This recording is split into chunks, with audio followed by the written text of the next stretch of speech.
All right, we are live everywhere. I think we're live on Alpha Geek Radio and on the app and on this regular streaming and over in the Google Hangout. Well, we got to start this party off by saying happy birthday to Ginny, to Brett's grandma. She is 90 years old, and I think that is so awesome. Happy birthday, Ginny. Hope you're having a great one. I mean, what better way, really, to celebrate your birthday than by listening to the NosillaCast live? That's what I think, right? All right. Looks like some people are late tonight. We've only got Donald and Steve and Brett and Kevin and John and Rose from Australia in the show tonight. It's small, but I'm sure enthusiastic. All right. Let me do a sound check into GarageBand here.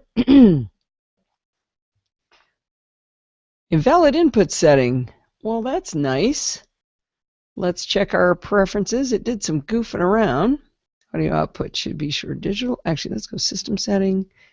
Yes, I want to change that. Let's hope that that's not going to stay. It loaded a bunch of weird stuff when I started, and I don't like that very much. Let's see. Okay. Whoop, nope.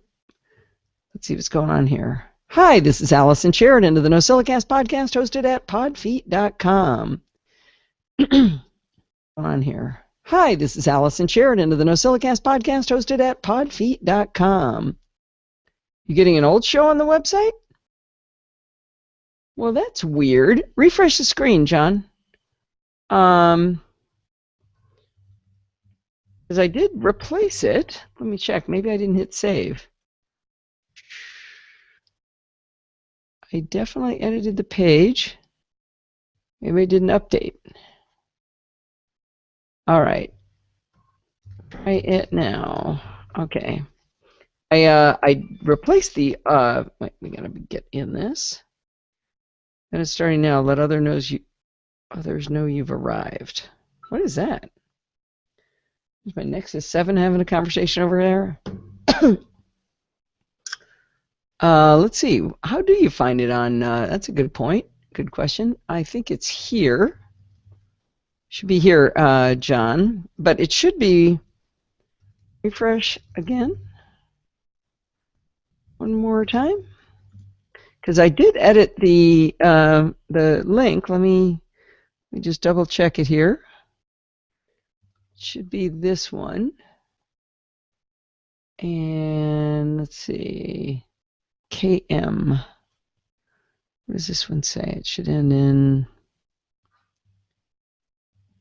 Let me do that. Let me see. Oh! Nope. Hang on. There we go. Let's update. Okay. One more time. Should be good now. Okay, so for those who are on Alpha Geek Radio or on the app, we are. I have an embedded video of the live show on podfeet.com, but apparently my copy and paste didn't take. I did copy and I did paste and I did update, but for some reason that didn't stick. These darn computers. Yes, is live show page right now? Excuse me, I brought the plague back with me from New York, but I'm all set now. I got some cough syrup. I should be doing good. Should probably only cough about 28 times. I do hope you guys appreciate that during chit-chat across the pond, I ducked my head under the desk when I had a cough, and it still came through in the audio, so I went through and I think I cut every single one of them out. All right, we are ready to go. Ooh, Steelblade. Steelblade, you're new here. I haven't seen you here before. If you're here on purpose, welcome aboard. Oh, I have SARS. That's good. All right, let's go ahead and get started while I still have my voice. Hi, this is Al. Whoop, nope. I now can't get you on Google Plus. It's frozen. And Steve's saying it's frozen on Google Plus. And podfeet.com isn't responding. Well, they're saying it worked. Oh, hi, Nikki. Oh, Jamal's in the house. Hi, Nikki. Glad you're here by accident. Let's see. If I view the page, I should be able to see myself. Yeah, it's working, and I have the right shirt on in the photo, so I think it's working, Steve. I think you're going to need to refresh. So this is a tech podcast, Nikki. I see you're here by accident. We're having a couple of little slip-ups getting started, but we should be going here shortly. Let me make sure I get the names right. I got to remember something here that's not in the show notes. Stefan and Antonio Bart. Go to Let's Dash Talk. Okay, here we go. Hi, this is Allison Sheridan of the NosillaCast podcast, hosted at podfeet.com, a technology geek podcast with an ever so slight Macintosh bias. Today is Sunday, November 23rd, 2014, and this is show number 498. Getting there now, guys. Well, hey, how great of a job did Alistair do last week? I loved his interview with Andrew Clark. Andrew was delightful and brilliant, but you could tell that Alistair had carefully crafted his questions to guide him down an interesting discussion. I absolutely loved every minute of it. Many thanks to you, Alistair. You rock. Well, before we dig in today, I wanted to let you guys know that I had the great pleasure of being on Let's Talk Photography, Bart's new podcast this week. It was so much fun. It was Antonio Rosario, Stefan Lesage, and Bart and me, and we kind of dug back into the subject they'd done the month before, which was about buying decisions on cameras.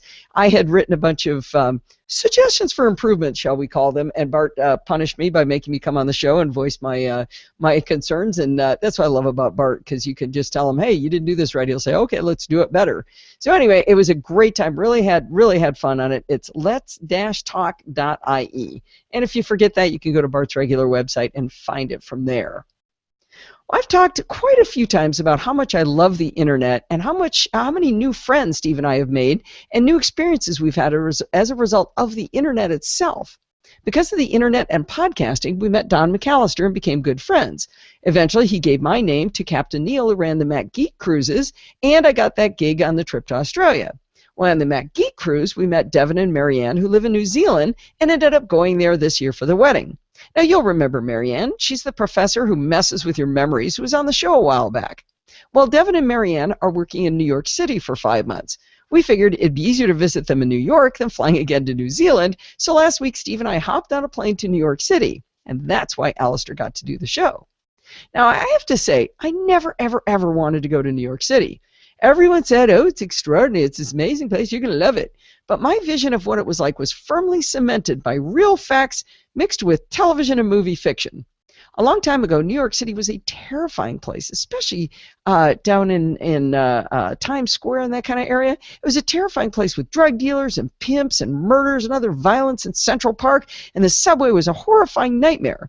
Even though people explained to me that in the last 30 years it had been cleaned up and was super cool and fun, I just couldn't get that impression out of my head. At best, I pictured it with dirty streets, super crowded, and definitely dangerous. I also pictured the monster alien from Men in Black eating the back of the subway. Well, anyway, I decided to try to overcome my fears. Boy, was I wrong about what New York City is like. Marianne convinced us to rent a teeny tiny little apartment in Manhattan on the Upper West Side. Don't I sound chic just saying it like that? Anyway, it was right near their apartment. I'm not going to bore you with my entire travelogue, but I got to tell you, we had a spectacular time, and there's a couple of highlights that all fold back into the NosillaCast that I wanted to tell you about.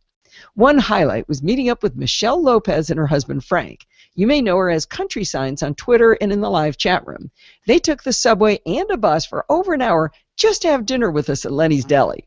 It was awesome to finally meet in person someone I've known in the digital sense for years. Spoiler, she's as delightful as you would hope she would be. Now, the subway isn't at all terrifying, and Devin and Marianne were both great teachers. We have to work a tech angle into the show here, right? So I can tell you about my vacation. Anyway, Marianne explained that Google is a pretty cool way of figuring out what subway to take to get where, but Devin actually favors a free app called HopStop, and it runs on the iPhone. With HopStop, you tell it where you want to go using current location as the starting point, or you can define a different starting point. Now that seems obvious, but the cool part about HopStop is you tell it what time you want to arrive at your destination. Let's say it's around 5 o'clock, but you want to get to the Manhattan Repertory Theater at 7:45 p.m. leaving from Lenny's Deli.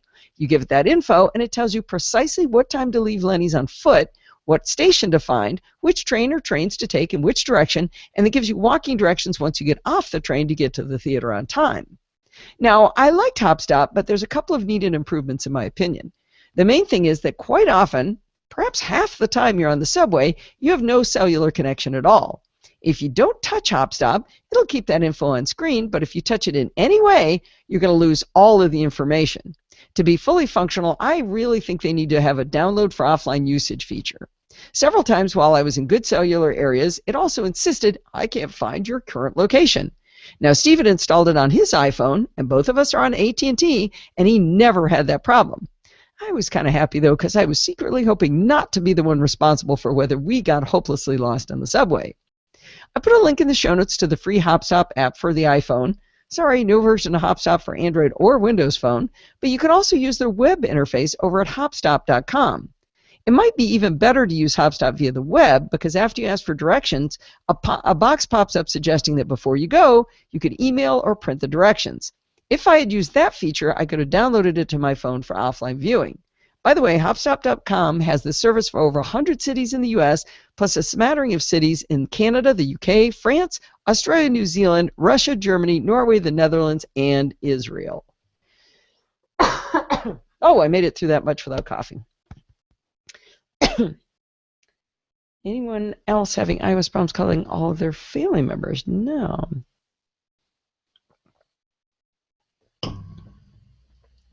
Have you guys stopped sending out the invites to the show each week? I've not seen one since 490. John, I have been doing that through Google Plus. If you're in the NosillaCastaways community, the Google Plus community, it comes through. It should should be coming to you. What other way were you getting them? Oh, Alison Sharon invited you to NosillaCast 490. Did you leave the community? Maybe that's it. All right. Now, I mentioned the Manhattan Repertory Theater because we actually did go there while in Manhattan. It's an off-Broadway theater located right in Times Square. We went to Manhattan Rep because it's run by our very own Ken Wolfe. You may not know that name, but you know him better as his other persona, Professor Albert. He comped us a couple of tickets to see a new play at his theater and met us ahead of time in his office. We had a delightful chat over a glass of wine before the play. Again, he was also as enchanting as you possibly could have hoped. When the play started, he introduced it, and we were blown away by the story he told. The good news is that he is, of course, a geek, so he recorded his introduction during the play on his iPhone and sent it along so you can all hear his story. All right. Sorry. Okay, we'll put Ken in here. Oh, Ken was so much fun. Let's see. There we go.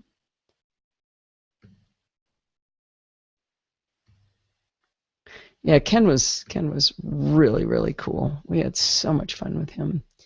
I have no idea if I clipped this or not. Let's find out. Oh, I did. Okay, here we go. Geek. So he recorded his introduction during the play on his iPhone and sent it along so you can all hear his story. Good evening. My name is Ken Wolfe. I'm the artistic director and janitor here at Manhattan Rep. And do a little bit more gap. iPhone and send it along so you can all hear his story. Good evening. My name is Ken. I don't like that cut. You know what I want to do? I am going to drop in the front music first because that way I can slide things around a little bit and I can do some special effects. So, Kevin, take your ears off. Jazz, let's see, midnight, medium, right? Intro, outro. Drag that so that I know what we're doing. There we go. Up there.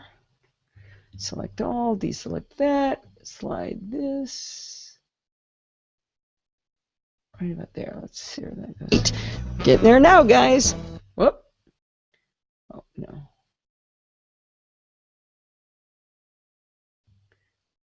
2014, and this is show number 498. Getting there now, guys. Okay, here we go. Okay, Kevin can put his ears back on. Oh, Mr. Potato Head, I get it. Okay, so now I can do some fun stuff with bringing him in a little more smoothly. Slide him over a bit, and I can slide him in. Now let's try it. You can all hear his story. Good evening. My name is Ken Wolf. I'm the artistic director and janitor here at Manhattan Rep, and super happy to be here. If you have a cell phone that makes noise, please turn it off now. Also, no texting or tweeting during the show. Okay, I just want to take a moment to thank Connie and her amazing team for being here with her amazing play. Please ignore these bodies behind me. Also, tonight is this weird sort of convergence night for me because the dramaturge of this play was very instrumental in my life as an artist and in my experience here at Manhattan Rep. Many years ago, I wrote a play with my father, and we were working on a play together, and then he passed away. And so I took his inheritance, and I came to New York, and I produced his play. First I did it in Westchester, and then I did it in New York City. What happened, it was really wonderful in Westchester, but in New York City, because we had all this money, we made some money choices about the play. And the money choices were the wrong choices for the play because they didn't serve the play. So I got a mediocre review in the New York Times, and I was personally ripped apart by Howard Kissel in the Daily News. So I gave up theater because theater equaled pain for six and a half years, and then I realized that theater was really part of me and part of my life. So I went to Mara Mills, who had a theater up in Westchester, and I brought her this weird play called Professor Albert's Love. And it was about this university professor who would have these sort of fantasies where he would become this crazy Einstein of love. So Mara took me under her wings. We did the play. It was a huge success. I got crazy about theater again. I started producing theater, and we finally came to this place, Manhattan Rep. In the 9 years since we've been here, we produced over 1,000 plays in this living room and 500 short works. So it's great, and I have Mara, who's not here, she hurt her leg, to thank for that. There's another very strange convergence, which is kind of wonderful. I have two friends of mine from California here, and I never met them, okay? But my two friends are Allison Sheridan and Steve Sheridan, and Allison has a tech podcast called the NosillaCast, and it's this beautiful, wonderful podcast, and I've had the opportunity to contribute to it. And on her tech podcast, she has this thing called Dumb Questions. And maybe it was 4 years ago, I sent her a dumb question from Professor Albert. And it was a dumb tech question with a big, long story, and I thought she'd never accept it and never go with it, because most podcasters wouldn't, because it was so crazy. And she did. And Professor Albert had a new life, and he's been on our show a number of times. And they're in from California as tourists for the first time, and they're not making the big money choice to be here. They could go to Broadway, half a block away. They're coming to see new theater and support new theater. And all you here are not making the big money choice. You're coming to support new theater. And I thank you from the bottom of my heart, and I hope you all enjoy the show.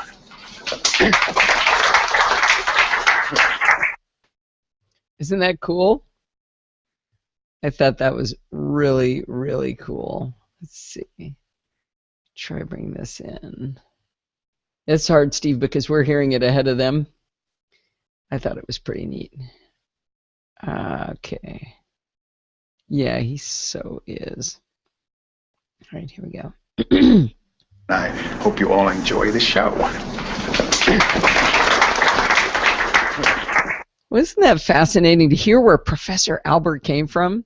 Getting to meet Ken and see a rather odd little play in a theater, as Ken said, is the size of your living room, was such a cool experience, and I'm glad we didn't do the big money play instead, that we went to the Manhattan Repertory Theater and got to meet Ken. Now, I did promise not to do a full travelogue of our trip, but there's one more amazing experience that we had in New York that I think you'll enjoy hearing about that does wrap into the podcast. In the very early days of podcasting, I met a guy named Slough through the internet. We had the chance to meet up during, I think it was the second podcast expo I attended, and we hit it off. He's funny and as sarcastic as I am, so it was clear we'd be friends for life. Around that time, Adam Curry, known as the father of podcasting, the podfather of podcasting, he was bemoaning the fact that there was no PodSafe Christmas music because of all the classics that are actually copyrighted. I don't know if you realize that, but you can't play Christmas music on a podcast. Adam found out that Slough and a buddy of his had written a song called If Every Day Were Christmas, and he decided this would be the perfect song for his cause. He encouraged all of the podcast musicians of the time to send in audio recordings of them singing for Slough and volunteered Slough's time to mix all of the music together and to give all of the proceeds for the sales of the song to charity. Yeah, Adam, just got volunteered all that for Slough. Slough was happy to do it, but still, it's kind of an interesting way it went. And the song was really, really cool. Think of like We Are the World, and you get the idea of what this thing came out like. This project was a huge project for Slough, and if you want to hear him describe exactly what it took to create this awesome song with so many people of different pitches, tempos, and styles, I highly recommend you listen to his podcast episode about it. I put a link in the show note to his podcast, Sessions with Slough. Unfortunately, he's not recording new episodes, but this one is just so cool.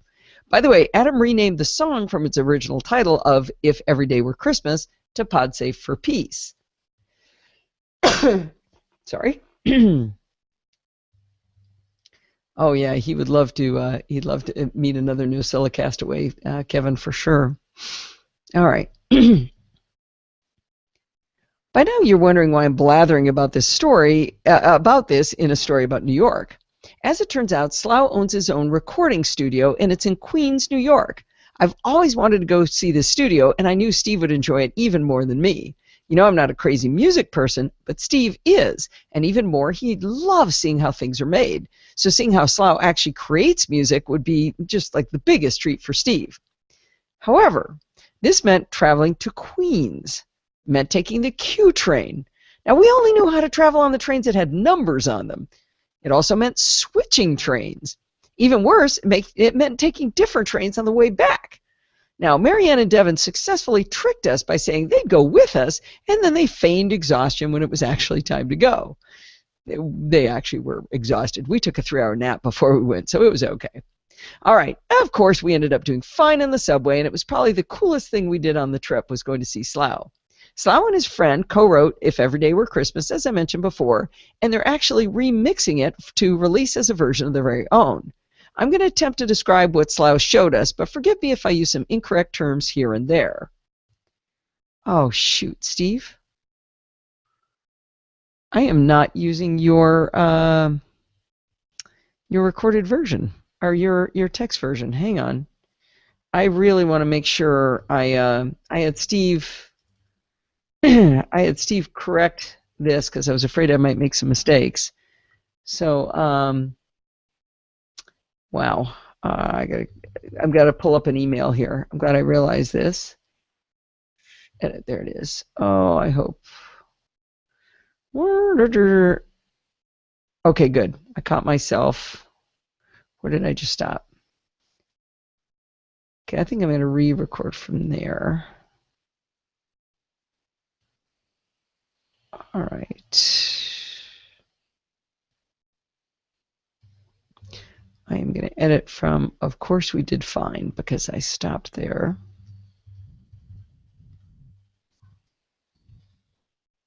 Okay, and down to here. Sorry for this commercial interruption. Okay.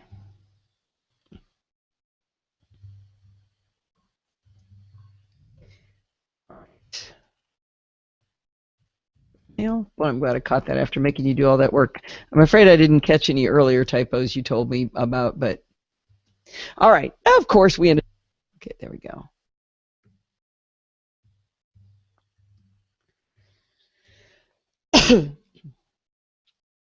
Why would he not get that? Did anybody else get the invitation from Google Plus? Of course. I see John, so that's not the problem.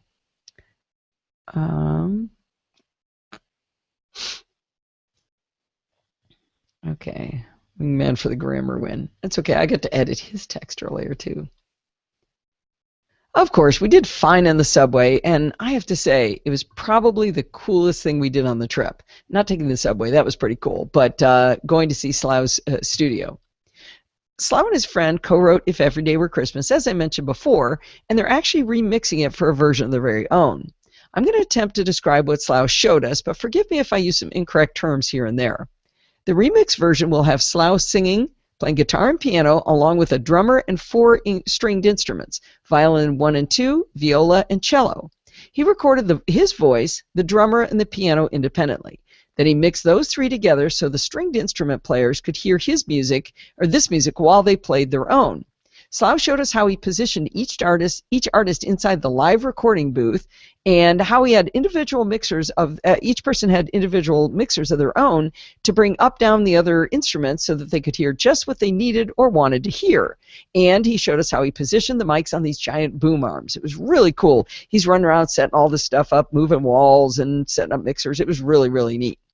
He recorded these stringed instruments 4 times. So he actually had 4 separate recordings of each instrument. 4 violins. Actually, that would be 8 violins, 4 violas, and 4 celli, as he said. Now, picture this. We're sitting in his studio, and he's got this giant mixing board in front of him with maybe, 25 faders and more dials than I could count. He starts the song playing, and in real time, he's moving the faders for his voice, the piano, drums, and maybe a couple other instruments, but at the same time, the faders for the 16 stringed instruments are moving all by themselves. From what he explained, he manually adjusted the fader levels of the stringed instruments throughout the song and recorded/automated these levels so that he could work on the next section of instruments without having to bother with the stringed instruments. So it's sort of like he works from right to left, mixing them and automating them so that he can then do the next mixing part. So we were watching and listening to a combination of automated mixing and live mixing. It was so cool. I put a couple of photos in the show notes so you can see what we saw as he was playing. I did record him playing the remix version for us, but ahead of time I promised him that I would never play it outside of the family. You're going to have to wait for the final product yourself, which will be released on iTunes in time for the holidays. I should mention that the song that he has put together is amazing, and that both Steve and I liked it way better than the Pod Safe for Peace version, which we really liked before we heard Slough's new version. All the while we're watching Slough with the mixing board, we're also watching a giant monitor above him that was displaying the software ProLogic, which was mimicking the mixing board itself, showing the sliders moving up and down and the lights lighting up and all that. The funny thing to notice is that the software was running on OS 9. Now, I guess I must have neglected to mention that Slough is completely blind. Slough's been working with the ProLogic folks for years to get the current version of software up to snuff for voiceover users so he can finally abandon OS 9 and move to OS 10. Slough also showed us his computer rack, that was one of the best parts for me, with its array of redundant drives, and his giant G4 running OS 9, and his diminutive little Mac Mini awaiting the transition to OS 10. He explained to us that he will be able to use the little Mac Mini and survived all these years on a G4 because the real horsepower of the music processing and the tools is done by an array of PCI sound cards. So think of them as the analog to your graphics processor, only for sound. So because of the power of those, you don't actually need a really powerful machine. He also showed us his microphone cabinet where I think he said he had over 80 high-fidelity microphones, including one that was custom-made for him in the Ukraine. He's of Ukrainian descent and travels there often for work, and so of course he has a custom-made mic from there. After we finished in the studio, we got to go have dinner with Slough and his wife Audrey, who was amusing and entertaining as well. It was a perfect evening with awesome people. I said at the beginning that the internet has opened the world for Steve and me, and I think this mini travelogue explains how. I can't thank Devin and Marianne enough for getting us off our duffs and to finally try out New York and hosting us for such an amazing visit. Now, I do see the irony that it took 2 people from New Zealand to convince us to go to New York. In case you're wondering, after this whirlwind trip, when I got home, I went to bed at 8 p.m. and slept for 10 hours. All right.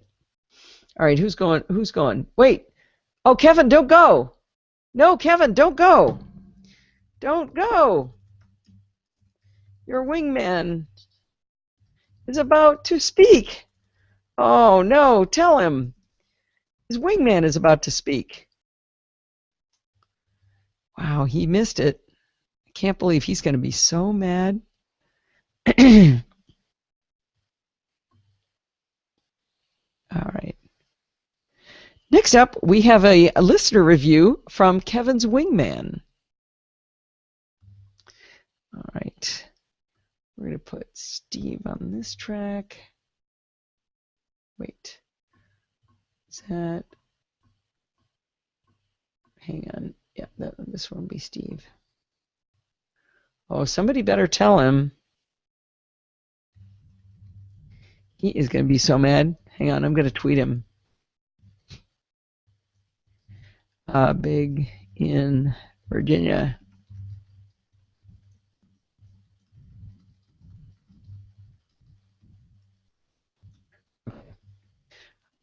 Okay, let's see. So I've got a Steve track. All right. So now we're going to go Steve. All right, here we go. Oh, oh no, that's GarageBand. Oh, Steve, you gave me a GarageBand file. You didn't give me the AIFF.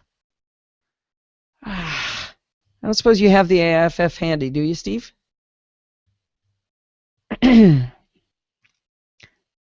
Excuse us for just a moment. All right, Brett, thanks for coming. Give Grandma Jenny a kiss for me. Tell her happy birthday. All right. Just gonna go ahead and. Or no. Can you put it on my desktop, Steve? I mean, can you just do the login method? I should have checked this. Yeah, just connect in to my computer like you did earlier. I think that'll be faster. I will entertain everybody while they're gone. So, Homer, how did you find us here?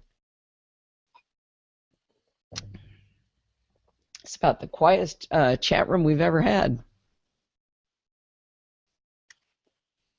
Let me know when you've dropped it in there, Steve.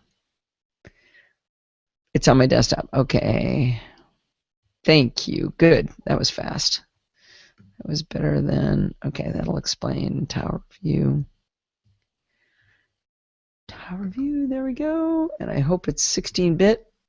Nope, doesn't work when you grab the wrong one. I keep grabbing the RTF file, trying to drag it in there. It just doesn't, GarageBand doesn't want a text file for some reason. All right, let's hear how this meld goes. From Kevin's Wingman.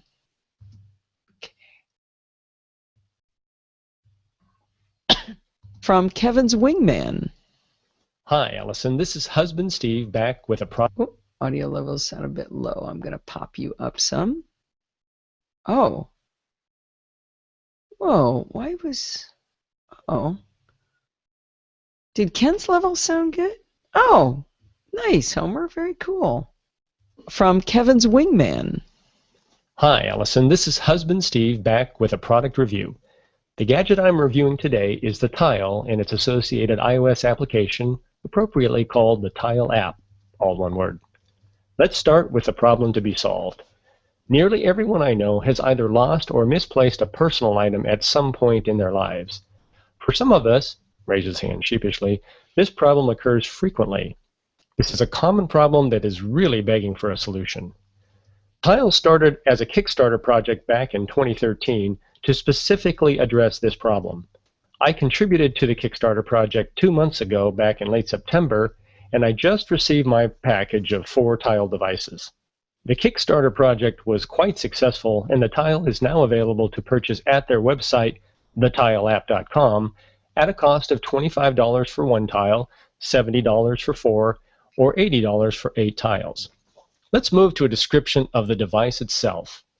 The Tile is a white plastic square device with rounded corners. It has about a half-inch hole in one of the corners to hook the Tile onto a key ring or some other loop you might want to use.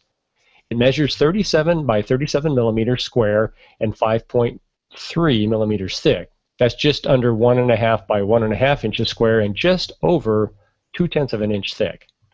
The Tile is lightweight at 8 grams, which is about 0.3 of an ounce. Although it's lightweight, it feels durable and has a minimalistic Apple-like design. The device is water-resistant but not waterproof, so it will handle spilled drink or a rainy day, but not submerged operation. The Tile is equipped with a non-replaceable battery that lasts about a year. The Tile team will send you a reminder when the device is nearing the end of its battery life. At that point, you'll be offered the chance to order a new tile. If you do, the company will send you an envelope to return your old tiles for recycling. So effectively, you rent the tile with a yearly charge to get a new one. Tile has been getting some negative feedback for their non-replaceable battery approach. The setup and operation of the tile is very straightforward and requires the use of the Tile app running on your iOS device. The Tile app is free on the iOS App Store. The Tile is compatible with the following Apple devices and later models: iPhone 4S, 3rd Gen iPad, iPad mini, and 5th Gen iPod Touch. Although the Tile app works on several iOS devices, I will be referring to an iPhone as the primary device from this point on. The Tile app is currently only available on iOS, but the Tile team reports it is coming to Android soon, starting with the Samsung Galaxy S5. Once you've downloaded and installed the Tile app, you first activate the Tile by pressing down the E on the device to begin pairing it with your phone. The Tile app supports up to 8 tiles, and you can modify the name and assign a photo to each paired tile. The Tile does not use GPS to locate itself, since this would use too much power for its tiny battery and drive up the cost, weight, and size of the device. Instead, the Tile uses Bluetooth 4.0 or Bluetooth LE paired to your iPhone to signal its location. Once you've paired the Tile with your iPhone, the app automatically and continually records your tile's location relative to your iPhone's location when you are running the Tile app. If you've lost or misplaced your personal item attached to a tile, you go into the app, select the device that is lost, and hit the Find button. If your iPhone is out of range from your lost tile, say greater than about 100 to 150 feet, the app will show you where it last detected the tile on a map and give you an option to report the tile as lost. We'll talk more about that later.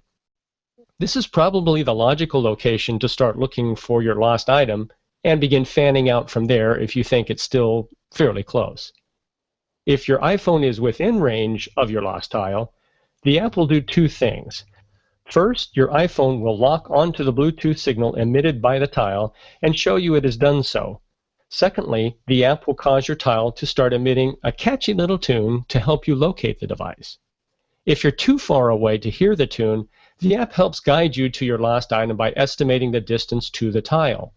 It does this by using the strength of the Bluetooth signal it receives, and it gives you a rough indication of the distance to the device, kind of like your getting warmer signal as you get closer to the device. When you get within about arm's reach of the tile, the app will indicate so. At that point, you should be close enough to actually see and or hear your lost tile. One of the coolest features of the Tile in its app is the crowdsourcing method for finding lost devices. As I mentioned previously, if your lost tile is outside of Bluetooth range of your iPhone, you can designate your tile as lost in the app. This causes all other iPhones running the Tile app to start searching for your lost tile. If any other iPhone detects your lost tile, a message is sent to your iPhone alerting you to its location. This is a feature that will clearly gain more value as more Tile users come online. For those worried about security and privacy, the Tile team states that the location of the lost tile by another iPhone is done anonymously so that other people don't gain access to your location and vice versa. Okay, let's summarize the Tile's pros and cons. The pros are, the Tile solves the common problem of locating lost items with a simple and elegant solution. The Tile is small, rugged, and relatively inexpensive, and the Tile app is well designed and easy to use. On the con side, although small, the Tile is a bit too thick to slip into a wallet without making a considerable bulge, and I like slim wallets. Due to its non-removable battery, the Tile costs more than it first appears, with a recurring charge and some inconvenience in having to order replacements every year. And finally, until the user base grows, the Tile won't help you locate a device that is misplaced at a distance greater than about 100 feet from where you might start looking for it. My overall assessment is that the Tile is a very good solution to a problem that I and many others have, and for me, it is worth the price they are charging. I hope others jump onto the Tile bandwagon soon, so that the crowdsourcing method of finding lost tiles becomes useful. That's it for now, Allison. Oh, and you can be sure that I will stay subscribed. All right, I love it. Let's see. I tried to get a hold of Kevin. He's too slow to get back in, though. All right, here we go. That I will stay subscribed. Well, I guess you're required to under penalty of death, huh, Steve? Well, this is pretty cool. I think these are a neat idea. It drives Steve crazy. It drives Steve crazy how much he loses stuff, and I don't know. It's going to take some of the fun out of it for him because he always accuses me of being the one to hide his stuff, right?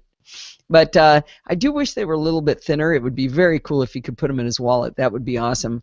I told him I was just going to glue one between his credit card and his driver's license, but then it'd be pretty thick. So I guess that wouldn't work out too well. Well, this week I started having a bit of trouble with text expanders since I upgraded to the latest version of Yosemite. It's not a huge deal, but for some reason the Edit Last Expanded Snippet window doesn't stay on screen for me.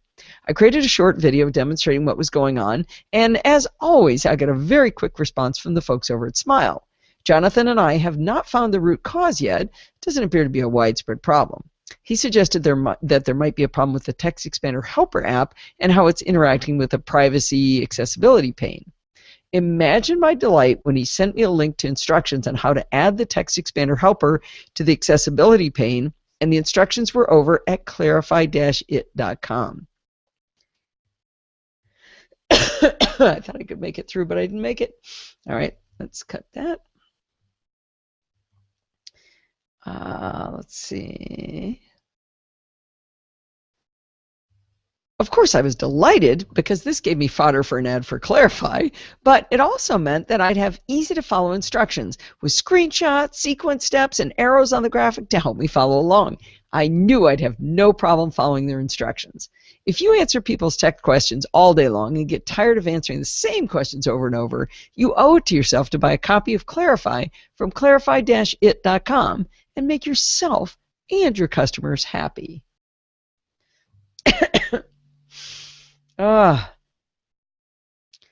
Made it. Okay. Let's see. 44th Street long. Totally wrong track, but we're going to fix that. Got a bunch of tracks. And that's going to go chat right there. Oh, now we're going to get tricky. Actually, I should let you guys watch what's going on. It's way more interesting than watching me. Okay, let's see. Come on. Come on. There we go. Share. We'll share a little GarageBand. Oh, cool. I can double tap. Yay. Okay, so what am I going to do? So Chit Chat is actually going to be in 2 tracks this time because, like I said, I was coughing and I didn't want to have those coughs on there. So I was able to separate the tracks using Audacity. And then, okay, well, let me put 2 in at once. Let's see if I can do this. So I was able to bring my own audio track in. I'm sorry, I was able to edit my audio track and Bart's and bring them, and I can bring them in separately now. So let's try to bring them in the same spot. What do you think? Chances are, can I get it lined up? Okay, so now this, I might zoom in on this to get these lined up. Actually, let's get one of them in the right place first. Actually, that's not bad. Slide that one up there. Excuse me. I'm going to zoom in. Yeah. Okay, those are not lined up. Okay, let's do that. There. Okay, that's got to be pretty good. Let's see how that sounds now. It.com and make yourself and your customers happy.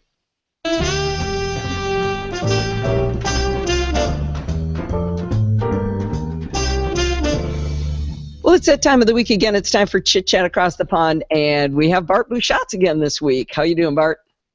I am doing just fine, although it's bloody winter here, and I'm getting cranky with that. Oh, I've been a real bad person. I've been posting pictures of bikini-clad women on the beach playing volleyball. I am a bad person. Okay, so he didn't. I thought the music came in a little late too. Let's hear that again. And your customers happy. Yeah, that's probably a millisecond too late. it.com and make yourself and your customers happy. Okay, so that will actually help us on this end. Well, it's that time of the week again. It's time for Chit Chat Across the Pond, and we have Bart Bouchatz again this week. How you doing, Bart? I am doing just fine, although it's bloody winter here, and I'm getting cranky about that. Oh, I've been a real bad person. I've been posting pictures of bikini-clad women on the beach playing volleyball. That's what's happening in my world. Well, your New York shots have me sort of confused, because you said it was cold and you were wearing gloves and scarves, and then the picture of the Statue of Liberty with that amazing blue sky, it feels like it should be warm. Yeah, no, it was not at all. We were definitely bundled up, hats, scarves, everything, and just ice cold. Well, ice cold in our world, like 24 degrees Fahrenheit, I think. I think that's cold. Yeah. So let's see. On Security Light, I wanted to start us off with something. Kathy wrote on podfeed.com a question, which we're going to label a dumb question because that's what we do here. But she asked a question that I went ahead and wrote a nice long answer to, and then just at the last minute, actually I think I had posted it, I said, hey, Bart, I'm right here, right? And I had fundamentally misunderstood the way things work in a security perspective here. So I went back and I very quickly erased it and said, yeah, we're going to talk about this on Chit Chat Across the Pond. So let me go ahead and read her question, and then you explain. We can talk about how stupid I was if you want, or we can just go straight to the smart part. She wrote, I don't understand. She was talking, this was about LastPass and 1Password. She said, I don't understand how either one will work if you're not on a device that you own. If I'm traveling and use a hotel computer, how do I log into my sites if I don't remember the passwords generated by these programs? So I started by saying, oh, well, don't worry, you can still get to your vault, because you can go to LastPass.com and get to your vault, or you can go to Dropbox.com and get to your 1Password account, and you're fine. That was the wrong answer. Well, yeah, technically what I said was true, but I forgot about being safe. Or right. So if you're at your parents' house and you trust them, then you can do that, because that's a trusted computer. Where you can't do that is at an untrusted computer. So if you're, an internet cafe or a computer belonging to a hotel, or you're visiting a university and you're in some computer lab somewhere, anything that doesn't belong to someone you trust, so friend or family. And depending on the friend or the family, you still may not trust it. So if you're on an untrusted computer, what you have to bear in mind is that the operating system is king. The operating system of the computer you are on can see everything you can see, because the only way you can see it is because it's helping you see it, which means that if there's malware in there that has wheedled itself into the administrator/root level, it can see whatever the operating system can see. So the moment you unlock your vault, you've handed over everything to the malware. So, in addition, there could be a keystroke logger, right, where it just logged my master password? It could do that, but that's actually indirectly, because it's not really interested in your master password. It's only interested in your master password as a means to an end. But once you've unlocked it, it doesn't even need the means to the end. It can just go straight to the end. Oh, okay. Okay. Which is why 2FA is no use, two-factor authentication. Oh, right. Oh, yeah, I started to add a whole thing about, well, you could use two-factor authentication, and then you'd be completely safe. Right, which would protect your master password, except for the fact that the master password isn't actually what they're after. What they're actually after is what's in the encrypted vault. And the moment you decrypt it, and the operating system can get in there, and the app can get in there to... All right. We're doing good. I think we're about done. Oh, man, hour 34. And I actually moved content to next week. Zoom in on this, make sure those are... Oh, I went the wrong way. Those are not lined up. I'm going to move that one to there. All right, there we go. That's better. Might sound like we're stepping on each other, if not. All right. Stopped as a convenience store. Isn't against the law to be this cold in Texas? 8 Celsius. So let's see. What is 8 Celsius in Fahrenheit? Oh, Steve says to go back and look at the beginning after that adjustment. Yeah, it should be. I mean, they're contiguous, so Steve wants me to be careful and make sure I didn't wreck anything. Yeah, they look good. Good. Double check, Steve. I know what I'm doing. I never make a mistake, Steve. All right.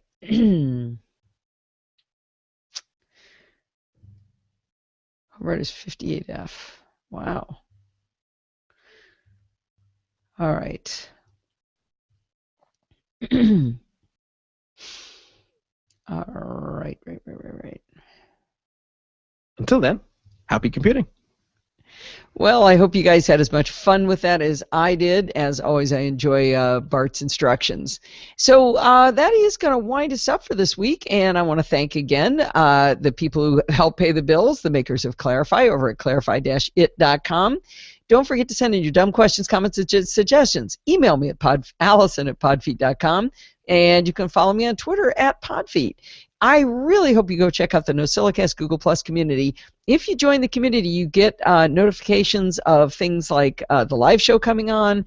Whenever I post a new blog post, you get that first there. It's a lot of fun, and like I said, a lot of great people in there asking questions, getting answers, and that kind of thing.